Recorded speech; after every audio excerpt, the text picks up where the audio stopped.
Y'all want to watch The Polygamist with me? It's trending on Netflix and it's a hot mess. Jonasi Gomora is dead. A lot of people show up at his funeral to say goodbye to him. One of them is his wife, Joyce Gomora, who despises him. Everything started to unravel 5 years ago. Joyce is an influencer who bagged an endorsement contract with a huge brand. Her husband, Jonasi Gomora, is the founder and CEO of J&J, a big company. But Joyce's perfect life is only a facade. In reality, Jonasi has already left her and is busy breaking his mistress's back. Still, Joyce pretends that everything is okay. She even invites everyone at the meeting to her and Jonasi's 20th anniversary party. But even they are skeptical and say they've been hearing rumors about Jonasi's extracurricular activities. When Joyce takes the invitation to Jonasi and Matipa, his mistress can't help but roll her eyes. It's already been a year since he moved out, so Jonasi doesn't understand why Joyce is still clinging on to him. But a good image is everything to Joyce, so she tells Jonasi to be there because the invitations have been sent out and important people are coming. Why Jonasi look like the lesbian version of RuPaul Charles? Joyce makes her followers believe that her marriage is still strong, but she can't fool her own mother, Mama Grace. Aside from dealing with Jonasi, Joyce also has to look after their 3 children. The firstborn, Menzi, who is weak and timid, Mapum, who is headstrong and defiant, and a baby boy. Mapum is always with her best friend, Lindani, and today they're about to go clubbing.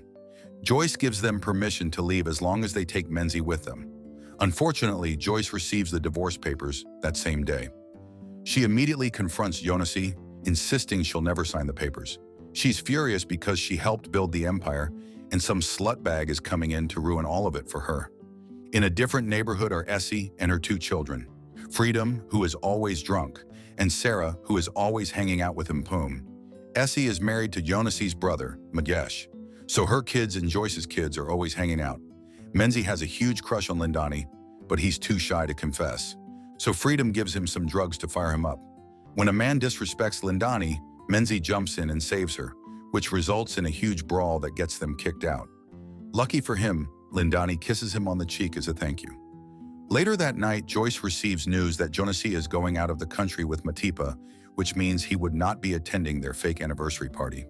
She heads to their old house, but Jonasi is busy with Matipa upstairs getting their freak on in the bathtub. Joyce sees the passports and the luggage, but she gets hurt even more when she sees that a portrait of her has been painted over. Joyce snaps and burns the passports. Unfortunately, she also ends up burning the curtain and a huge part of the dining area. It doesn't take long before the smoke reaches upstairs, alerting Jonasi and Matipa. Let's go back to how these two met. Matipa has always been ambitious. She was already dating Jonasi's brother, Magesh, when she joined the company. Matipa is so desperate, sleeping with that big back Buddha with his diabetes contour. Magesh is married, but Matipa doesn't mind. Just a few weeks in and she starts to bribe Jonasi's assistant, Buli, to let her meet the CEO in person. But Bul is not giving in, so Matipa approaches Jonasi herself, claiming that she has papers to submit. Matipa clearly shows her intentions on their first meeting and immediately flirts with Jonasi. The hoe even purposefully drops her papers to show her booty. A few days later, Joyce gave birth to their 3rd child in Kasi. Before Jonasi leaves for the hospital, he sees Matipa in a sexy red dress. He keeps thinking about her even though he's with Joyce and their baby. Later that night, he makes an excuse to return to the company. It turns out that he only wants to see Matipa. She has passed him a message that morning, and he can't wait to get back to her. Once in his office, Matipa just spreads her legs like she's a Thanksgiving turkey. Matipa reveals that she's dating Magesh, so Jonasi orders her to dump his brother. That night, Jonasi finally gives in to temptation and crosses the line. Wanting your big back brother's leftovers is certainly a choice. In less than 5 months, Matipa gets promoted. She breaks up with Magesh and focuses on Jonasi. It doesn't take long before Joyce discovers that Jonasi has a mistress. Her mother, Mama Grace, points out that Joyce has completely forgotten how to take care of herself, which pushed Jonasi to find comfort in another woman. Then Mama Grace encourages Joyce to confront her husband's mistress. Joyce talks to Bul to find out who the other woman is. When she finally learns that it's Matipa, Joyce doesn't waste any more time and looks for her. She gets angrier when she hears Matipa bad-mouthing her on the phone. At this point, Joyce loses all patience and beats up Matipa in front of other people. Joyce slaps the hoe so hard that Joyce's wig falls off. They throw it down in South Africa too. Later that night, Jonasi scolds her for what she did. Joyce can't believe that her husband chose to side with his mistress. She gives him an ultimatum, to break up with Matipa or leave the house. Jonasi thinks the house is his, but Joyce thinks that it's theirs. So Jonasi packs his things and tells Joyce that she can have the house all to herself. Joyce then begs him to stay, but Jonasi has already made his choice. Fighting over a lumpy-headed man is crazy. Unable to accept being left behind, Joyce takes her children to Jonasi's new apartment. Mpum doesn't like her mother acting desperate, but Menzi refuses to say anything. When Matipa sees the kids, she's obviously annoyed, but she turns it into an opportunity to ask Jonasi for a bigger house. Wanting to please his woman, Jonasi soon takes Matipa to the old Gomora house.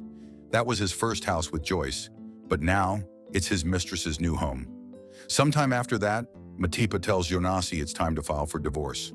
Back to the present, now that Joyce accidentally burned down the house, she gets arrested. Even behind bars, Joyce worries about the party and what people will think if they find out what happened. It turns out that it was Matipa who reported Joyce. Jonasi gets angry and tells Matipa she shouldn't have done that. Wanting to save their mother, Mpum and Menzi tell their father to do something, so Jonasi quickly bails Joyce out. Meanwhile, Essie and her family has heard the news about Joyce burning down the house. She's so messy because now Essie really wants to attend the anniversary party. Jonasi calmly tells Joyce that it's time to let him go. Realizing that she has lost the fight, Joyce admits that she's so tired fighting to save their marriage. So she tells Jonasi to attend their anniversary party, and right after that, she'll sign their divorce papers. Just before the party, Mpum finally calls her mother out. She tells her not to act so desperate because she deserves a man who can match her attractive level. Though she's unsure if Jonasi's going to show up, Joyce still heads to the venue. Essie is really out here at the party in suspense, waiting for some drama. Joyce is busy greeting the guests when Matipa walks in, wrapped in a sexy red dress. Matipa is determined to tell everyone that she is Jonasi's new woman. But before she can do that, Jonasi walks in and happily greets his wife. To everyone, they look like a very loving couple. But when no one is watching, Jonasi and Joyce continue to argue. It turns out that Jonasi only showed up because Joyce talked to the minister and his wife. Jonasi has a huge project with the minister, and he can't afford to disappoint the minister with an affair scandal. Just then, the minister and his wife approach. They applaud Joyce's and Jonasi's strong relationship. Mrs. Msomi even reminds them that they only agreed to work with Jonasi's company because Joyce and Jonasi value marriage and family like they do. After that, Joyce and Jonasi renew their vows. Joyce even admits that she still loves Jonasi and always will. Magesh even gives a speech afterward, acknowledging Joyce's role in Jonasi's success. That big back man just wants his hoe back. Outside the venue, the club owner demands to see Jonasi. He knows that Menzi is a Gomora, so he wants him to pay for the damages made at the club. Magesh tries to calm him down, but when the owner refuses, Magesh hits him and tells him to leave. Mama Grace and the minister's wife tell Matipa to stop giving her roast beef to Jonasi. Matipa is so angry, so she confronts Jonasi afterward. She expects the couple to get divorced, yet now they just renewed their vows. But Jonasi shuts her down and insists it's not the right place to talk about such matters. After the party, Jonasi takes Joyce home, and she signs the divorce papers as promised. To her surprise, Jonasi starts kissing her. He doesn't stop, and they eventually end up in the bedroom. "Girl, I'm gonna need you to stand up and leave that man." The next day, Joyce is dumbfounded. She doesn't understand why Jonasi is all over her after she signed the papers. Even Mpum is shocked when she accidentally walks in on her parents clapping. Mama Grace and Menzi welcome Jonasi back, but Mpum has already lost faith in him. Jonasi is acting all sweet, leaving Joyce confused. Now that he's once again busy with Joyce, Jonasi starts to ignore Matipa, and the two brothers just leave the leftovers standing there. Joyce visits Essie and asks for advice, but Essie clocks her, saying Joyce must be so desperate for visiting the hood. Essie tells Joyce to give Jonasi some peace of mind and turn a blind eye on his affairs. She says it's the key to having a happy home. So Joyce follows this advice and starts to pretend that everything is okay. The next day, Jonasi insists on throwing their usual Sunday barbecue party. Jonasi notices his son staring at Lindani, but Menzi says she has a man.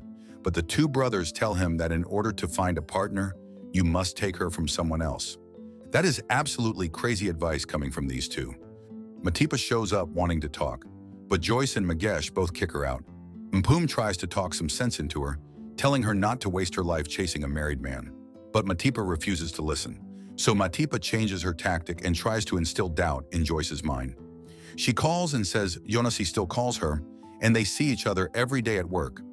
Seeing that Matipa's actions have been unacceptable lately, Jonasi tells her to act accordingly.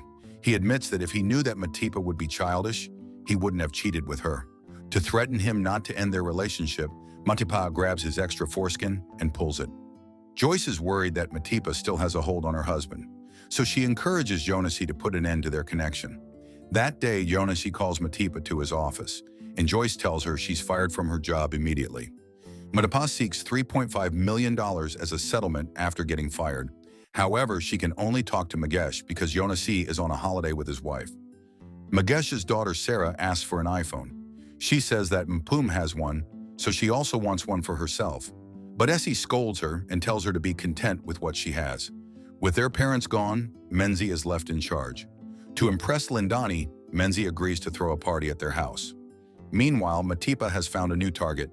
This time, it's the minister himself, and he's not even fighting temptation. This woman is just passed out around like the chalice at a Catholic church. The next day, Mpume and Menzi throw a big party. Freedom even invites all of his friends, turning the whole house into a huge mess. Bong's Mpum's man tries to get into her pants, but Mpum says she wants her first time to be special. Meanwhile, Sarah sneaks into Mpum's room and steals her iPhone. When Jonasi and Joyce return, they're shocked to see the state of the house. They tell everyone to return home, then proceed to scold Menzi for the big mess. The next day, Mpum realizes her phone is gone, so she tracks it and finds its location in Essie's house. Mpum thinks that Freedom stole her phone, but he denies the allegations. As soon as she leaves, Essie orders Sarah to return the phone to her cousin, but Sarah pretends that she didn't steal it. Meanwhile, Jonasi is out on a date with his wife when he sees Matipa and the minister. Jonasi confronts Matipa, but she's unaffected by his actions. The minister, on the other hand, doesn't mind flaunting Matipa around. When Jonasi returns home, he gives his children a good scolding. Mpum has lost all respect for her father and says she's already used to not having him around. She wants nothing to do with him. Besides, he wasn't home for almost a year and was breaking his mistress's back. Menzi can't even stand up for himself or reason out why he allowed the party to happen. With a stubborn daughter and a weak son to deal with, Jonasi finally snaps. He grabs Menzi hard and orders him to stop being weak. Joyce and Mpum quickly jump in to save Menzi, who is crying by the time his father lets go of him. This small-headed but big-bellied man needs to calm his tits. Joyce is doing an ad for a big brand. When it's over, her husband kisses her, but she starts to gag. Honestly, if I had to kiss that thing, I'd gag too. Menzi can't stop dreaming of Lindani, but when the maid comes in, he realizes he'd done wet the bed again. The whole family comes over for Sunday lunch, and when Mpum talks about how successful she is working under her father, Sarah gets jealous that her dad Magesh hasn't brought her to work. When Sarah brings up her coming-of-age ceremony, Magesh seems like he doesn't want to have one for her. After everyone leaves, Jonasi gets upset with his son for always lounging at home. So he tells Menzi that tomorrow he's going to start working for J&J. But Menzi can't help but think about the abuse he just experienced. The next day, Menzi goes to work with Magesh, and he tags along with Freedom. But they don't work for long and end up at a bar. Freedom tries to convince Menzi to hit on Lindani, who is working as a waitress. He steals a kiss from her, and she gets angry with him. Joyce admits that she might be pregnant and is afraid that Jonasi might have an affair again, since that's when he started breaking Matipa's back. She brings this up with Jonasi and says he's already forgotten about the whore. Luckily, she isn't pregnant. The family has to send off Jonasi for a business trip to America so that he can film Drag Race. Later, Mama Grace finds the pregnancy test and thinks Mpum is pregnant, but Joyce admits it was her. Because of her fear, she decides to tie her tubes. However, at the hospital, she can't go through with it. Just then, Mama Grace spots Jonasi at the hospital and warns Joyce. However, Jonasi is there for another reason. The doctor tells her they've been busy with the famous Jonasi Gomora. When Joyce rushes to Jonasi's room, she's shocked to find Mapati holding a baby, and Jonasi also holding another baby. Twins! What a mess of a series. These were just the first 7 episodes, and there's 22. What did you guys think of this one, and should we cover more? Did y'all like that one? Honey, well, make sure you like and leave us a comment. I try to respond to as many as I can. And if you like Tubi, Lifetime, or just straight up trifling movies, make sure you subscribe for real. For more videos, you can click here or here.